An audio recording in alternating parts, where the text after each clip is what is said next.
আমরা চতুর্থ তবকা কিভাবে পড়াতে হয় আজকে আমরা ক্লাসে চতুর্থ তবকা পড়ানোর নিয়ম শিখব। আমাদের আজকের এই চতুর্থ তবকায় কাজ আছে তিনটি। কয়টি? তিনটি কাজ।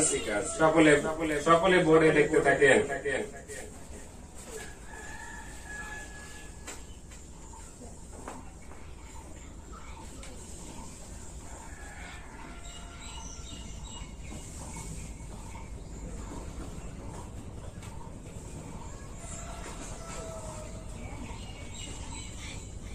আমি এখন হাত রাখবো, আপনারা শুধু নাম বলবেন।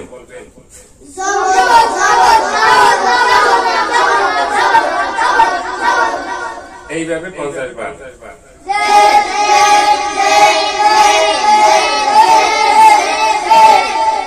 এইভাবে 50 বার।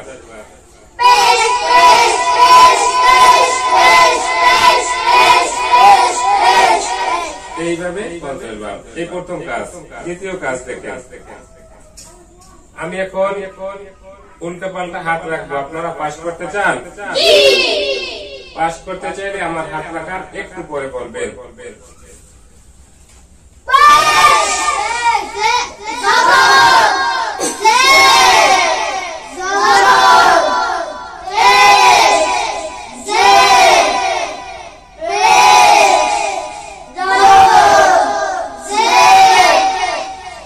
এই শেষ হলো দ্বিতীয় কাজ।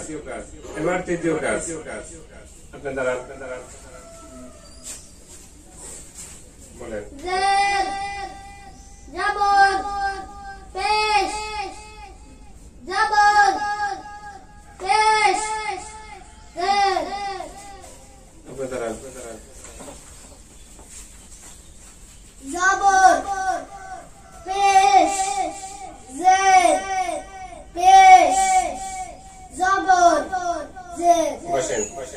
এইভাবে দুর্বল ছাত্রদের থেকে পরীক্ষা নিতে হবে, তারা হয়তো ঠিক মতো চিনতে পারলো কিনা।